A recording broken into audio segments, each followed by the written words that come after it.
እሳትና ውሃ ፈጽሞ ሊስማሙ አይችሉም። ፕሬዝዳንት ዢ ጂንፒንግ የታይዋን ነጻነትን አስመልክቶ ለትራምፕ የሰጡት ማስጠንቀቂያ መላው ዓለምን አስደንግጧል። ነገር ግን ከዚህ ቁጣ ጀርባ ሌላ አስገራሚ ታሪክ ተጽፏል። ትራምፕ እና ዢ በኢራን የኒኩለር ጉዳይ ላይ በአንድ አቋም ላይ መሆናቸው ተገልጿል።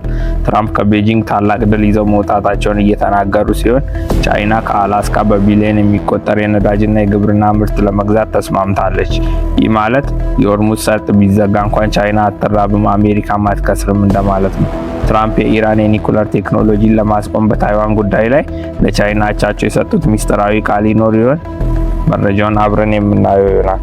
ዛሬ የወጡ መረጃዎች እንደሚያመለክቱት ዓለም የቱ ሳይድስ ወጥመድ በሚባል የጦርነት ስጋት ውስጥ ብትሆንም ሁለቱም መሪዎች ግን አዲስ ስትራቴጂካዊ መረጋጋት መፍጠራቸውን ገልጸዋል። በትይዩ ደግሞ በኮንጎ አዲስ የኢቦላ ወረርሽኝ መከሰቱና በዩክሬን የ1500 ድሮኖች ጥቃት መሰንዘሩን ዓለምን እያናወጠ ነው። እስከ መጨረሻ አብራችሁን ቆዩ። በቤጂንግ የተካሄደው የትራምፕና የሺ ጂንፒንግ ስብሰባ በታላቅ ድምቀት ተጠናቋል። ፕሬዝዳንት ዢ የታይዋን ጉዳይ በአግባቡ ካልተያዘ ወደ ጦርነትና አደገኛ ሁኔታ ሊያመራ እንደሚችል እጅግ ከባድ ማስጠንቀቂያ ሰጥተዋል። የታይዋን ነጻነትና ሰላም እንደ እሳትና ውሃ የማይገናኙ ናቸው በማለት ቻይና ለታይዋን ያላትን ቁርጠኝነት በትራምፕ ፊት በድፍረት ተናግረዋል። ይሁን እንጂ ትራምፕ ጉዞ እንደ ትልቅ ድል እየገለጹት ነው። ቻይና ከአሜሪካ አላስካ ነዳጅ ለመግዛት መስማማቷ በሆርሙዝ ሰርጥ ላይ ያለውን ጫና ይቀንሰዋል። በተጨማሪም ቻይና በቢሊዮን የሚቆጠሩ የግብርና ምርቶችን ከአሜሪካ ገበሬዎች ለመግዛት ቃል ገብታለች። ትራምፕ ከፕሬዝዳንት ዢ ጋር ሌሎች መፍታት የማይችሉትን ብዙ ነገሮች ፈተናል በማለት በስብሰባው መደሰታቸውን ገልጸዋል። እናም የአሜሪካ ቻይና ግንኙነት በታሪክ ታይቶ ወደማይታወቅ ደረጃ እናደርሰዋለን ሲሉ ተደምጠዋል። በቤጂንግ የተደረገው ስብሰባ ትልቁ አስገራሚ ውጤት በኢራን ጉዳይ ላይ የታየው አንድነት ነው። ትራምፕ እና ሺ ጂንፒንግ የሆርሙዝ ሰርጥ ክፍት እንዲሆንና የኢራን የኒኩለር ጦር መሳሪያ እንዳይኖራ በሚለው ነጥብ ላይ መስማማታቸውን ትራምፕ ይፋ አድርገዋል። በኢራን ጉዳይ ላይ እኔና ሺ አንድ አቋም ላይ ነን ያሉት ትራምፕ ይህ ስምምነት በቴህራን ላይ አዲስ ዲፕሎማሲያዊ ጫና እንደሚፈጠር ይጠበቃል። በተጨማሪም ትራምፕ ፕሬዝዳንት ዢ አሜሪካን እየከሰመች ያለች ሀገር ብለው መጥራታቸውን አስመልክቶ አስገራሚ ማብራሪያ ሰጥተዋል። ዢ እንዲህ ያሉበት ምክንያት በባይደን አስተዳደር ወቅት ያደረሰውን ኪሳራ ለመግለጽ ነው እንጂ እኔን ለማለት አይደለም በማለት በትሩዝ ሶሻላቸው ገልጸዋል። ትራምፕ አሁን አሜሪካ በሳቸው መሪነት በዓለም ላይ ምርጥ ሀገር መሆኗና የኢራን ወታደራዊ ኃይል መዳከሙ ለዚህ ማረጋገጫ መሆኑን በኩራት ተናግረዋል።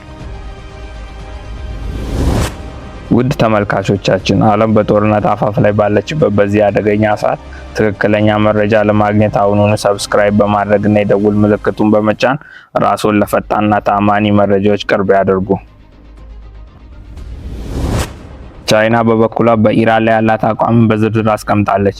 ኃይል መጠቀም የመጨረሻ ሞት መሆኑን የገለጸው የቤጂንግ የውጭ ጉዳይ ሚኒስቴር የተከፈተው የውይይት በር ዳግም መዘጋት የለበትም ብሏል። ከፓኪስታን ጋር በመሆን በክልሉ ሰላምን ለማምጣት ባለ 5 ነጥብ የሰላም እቅድ አቅርበዋል። ይሁን እንጂ ትራምፕ ቻይና ከአሜሪካ ነዳጅ እንድትገዛ ማግባባታቸው ቻይና በሆርሙዝ ሰርጥ ላይ ያላትን ስጋት ቀንሶታል። በታይዋን ጉዳይ ላይ ይበልጥ ጠንካራ እንድትሆን እድል ይሰጣታል የሚለው ጥያቄ የብዙዎችን ቀልብ ስቧል። ዓለም በትራምፕ እና በዢ ስምምነት ላይ ትኩረት ባደረገችበት በዚህ ቅጽበት በሌሎች የዓለም ክፍሎች አስደንጋጭ ክስተቶች እየታዩ ነው። በዩክሬን ሩሲያ ጦርነት ላይ ሩሲያ በታሪክ ታይቶ የማይታወቅ ከፍተኛ ጥቃት ሰንዝራለች።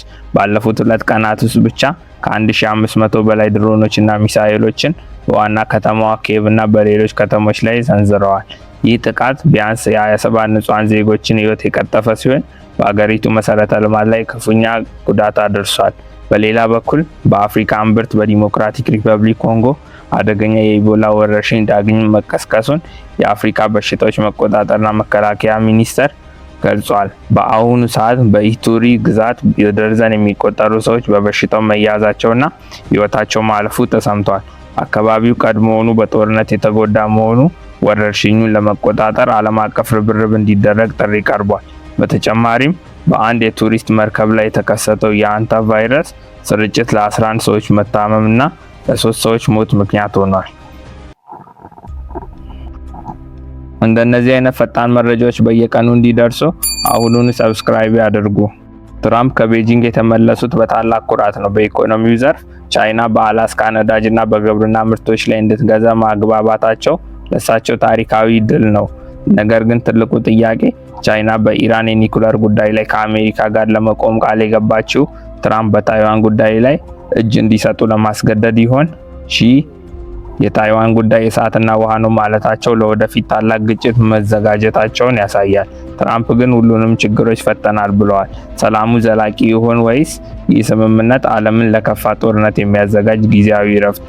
ጦርነቱ በዩክሬን፣ ወረርሽኝ በኮንጎ እና የኒኩለር ውጥረት በኢራን፣ ዓለም በፈተና ውስጥ ናት። እኛም አዳዲስ መረጃዎች እንደደረሱን ወዲያውኑ ይዘንላችሁ እንመለሳለን። እስከዛው ድረስ ንቁ ሆናችሁ ጠብቁን። ቸር እንሰንብት።